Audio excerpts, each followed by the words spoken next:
A very good evening and a warm welcome to State of Business on Art Television. I'm Mariam Vijayaratna. Let's have a look at the headlines first. Gross domestic product dips in fourth quarter of 2022. Export Development Board facilitates agricultural exports. News in detail. The Department of Census and Statistics Sri Lanka recently released the estimated gross domestic product. It covers the fourth quarter of 2022 and the year of 2022. The report is at current price and at constant 2015 price in production approach and the other macroeconomic indicators. The GDP for the year 2022 at constant price has declined to 12,17,849,000,000 rupees from 13,37,934,000,000 rupees recorded in the year of 2021. The year-on-year GDP growth rate for the year 2022 has been reported as 7.8% of negative growth rate. The overall agriculture, industry and services activities declined by 4.6%, 16% and 2% respectively in 2022. The gross domestic product for Sri Lanka during the fourth quarter of year 2022 at constant price 2015 has declined. It declined to 2,917,721,000,000 rupees from 3,331,073,000,000 rupees recorded in 2021. This registers a negative growth rate of 12.4%. The three major economic activities, agriculture, industry and services, have contributed their share to the GDP at current prices by 8.7%, 30.3% and 56.1% respectively. The taxes less subsidized on products component has contributed 4.9% of shares to the GDP in the year 2022. During the year, all three major economic activities of agriculture, industrial and services have recorded negative growth rates of 4.6%, 16% and 2% respectively.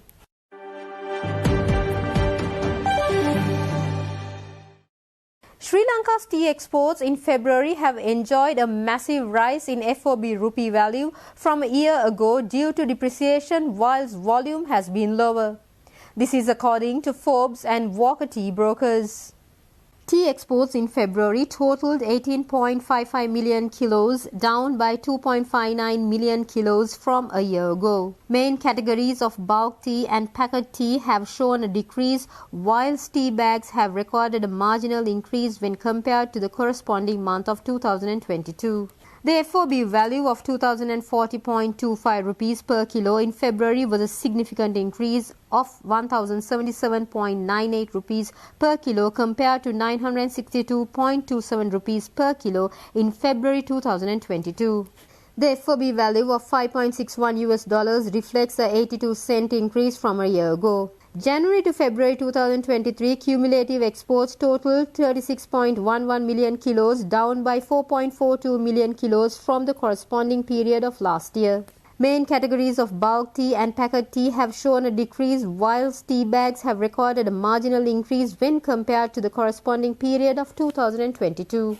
The FOB value of 2,047.59 rupees per kilo reflects an increase of 1,092.03 rupees as against 955.56 rupees achieved during January to February 2022. Forbes said all main categories of FOB values shows a positive variance in US dollar terms when compared to the corresponding period of 2022.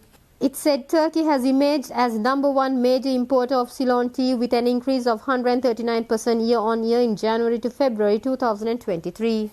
Iraq has secured the second position, followed by Russia, having decreased its imports year-on-year by 37% and 25% respectively. UAE has dropped to the fourth position, imports 11% lower year-on-year. The Sri Lanka Export Development Board recently conducted an awareness seminar on temporary import for export processing scheme. The seminar saw the participation of 85 export companies from the agricultural sector. The main objective of conducting this awareness seminar by the Export Development Board was to create awareness regarding the temporary import for export processing scheme among agricultural exporters. The intention was to attracting new small and medium-sized enterprises to utilize the temporary import for export processing scheme. It also educated exporters of new avenues of temporary import for export processing scheme. It also created a platform to discuss the current issues of the temporary import for export processing scheme with the relevant officers. Furthermore, it encouraged exporters to enhance the value addition of agricultural products. Addressing the event, Export Development Board Chairman Suresh Dimel highlighted the importance of packaging and branding products in a way that can be used by consumers. Chairman Dimel also emphasized the need for value addition for the products. He further stated that many benefits can be realized by making use of the temporary import for export processing scheme. The seminar included presentations by professional and experienced resource persons, including Deputy Director of Customs K.A.S. Yapa and Superintendent of Customs Chandimal Liyanage. They spoke on the importance of understanding and utilizing the temporary import for export processing scheme.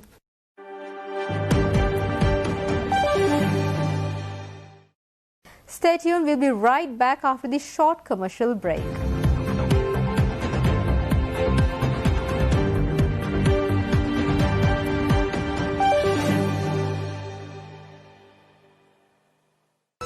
වයිගම් Philips 2022 වසරේ ජනප්‍රියතම ටෙලිනාට්‍ය නළුවා අද දිනට ප්‍රතිඵල. වසරේ ජනප්‍රියතම ටෙලිනාට්‍ය නිලිය අද දිනට ප්‍රතිඵල.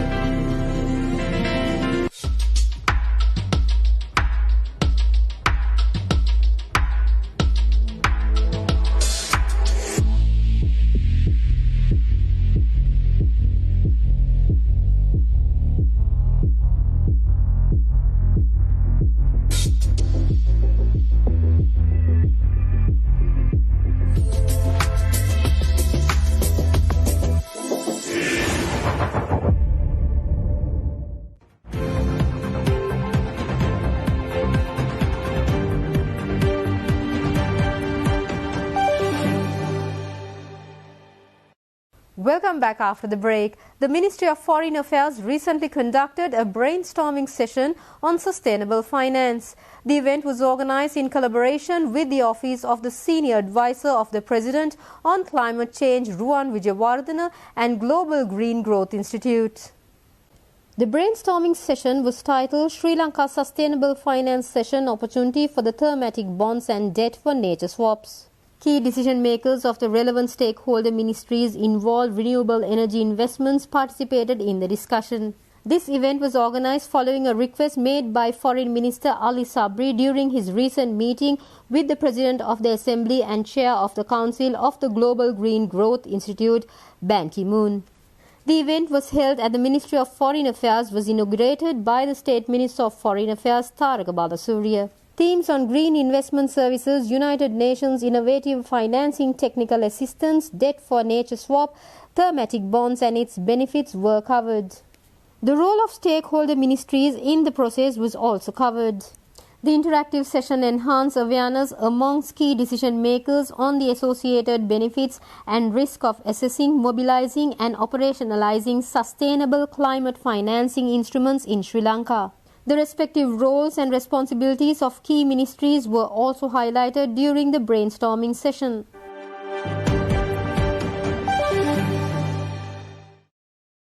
Ambassador and Deputy Minister for Public Diplomacy of Korea, Lee Sang-hwa, recently met with Vidura Wickramanayake, Minister of Cultural Affairs. During the meeting, ways to promote cultural cooperation were discussed. Deputy Minister Lee Sang-hwa emphasized that Sri Lanka was selected as the first country in Korea's Indo-Pacific strategy since its unveiling in December last year. This initiative reflects that Korea considers Sri Lanka to be an important and valuable partner in the Indo-Pacific region. Lee Sang-hwa also hoped for Sri Lanka's keen interest and attention to the strategy will enhance bilateral relations.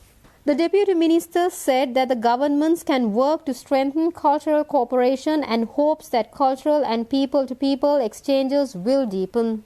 Minister Wickramanayake said that economic growth is not the only indicator of development. Cultural development encompasses a more broad and meaningful definition of a country's progress. The minister shared views of hosting an inclusive bilateral heritage forum with multiple stakeholders such as academia, governmental officials, non-governmental officials, historians and the youth. This will help the bilateral cultural cooperation move forward with mutual understanding. The ongoing cultural collaborations between national and educational institutes can be further promoted between the two countries in the near future. Both parties resolved to work together to promote cultural collaborations with relevant institutes and further strengthen bilateral ties.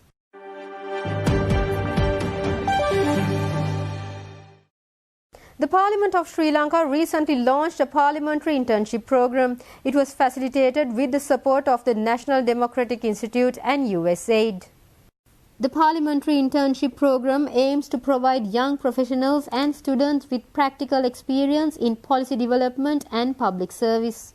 The program was launched on the 1st of March in Parliament under the patronage of Speaker Mahinda Yapa Abeyewardena. Following outreach efforts to all the national universities in Sri Lanka, interns were carefully selected from the 8 universities who responded. Accordingly, 8 state universities have collaborated for the internship program with a group of selected 35 interns. The program selection criteria and structure ensures a comprehensive and tailored experience with curriculum designed to develop skills and knowledge for different career paths. The NDI, in collaboration with the Parliament, conducted a 3-day residential orientation program aimed at providing a deeper insight into the intern role. The program featured several sessions covering legislative development, engaging with Parliament and various modes of interaction with Parliament. The heads of departments and sections of the Parliament conducted the program. The program concluded with a recap and evaluation session by students, followed by an open discussion where interns had the opportunity to raise questions.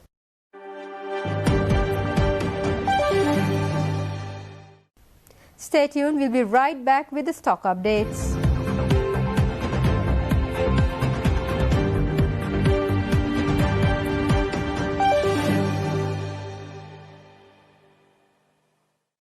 වයිකම් Philips 2022 වසරේ ජනප්‍රියතම ටෙලිනාට්‍ය නළුවා අද දිනට ප්‍රතිඵල. වසරේ ජනප්‍රියතම ටෙලිනාට්‍ය නිලිය අද දිනට ප්‍රතිඵල.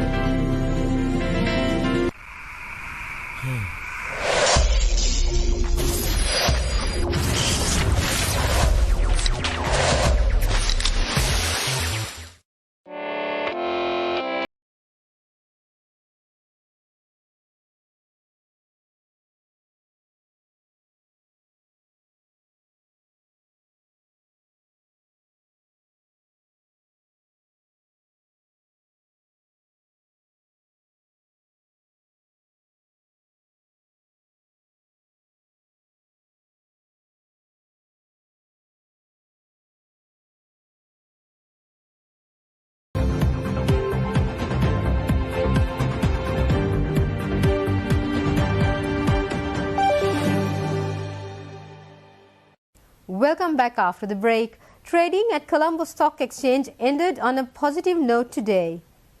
The all-share price index gained 73.87 points to close at 9,670.42 and the S&P SL 20 gained 24.50 points to close at 2,840.11. The turnover was 1.2 billion rupees and over 55 million shares were traded. Up next are forex rates.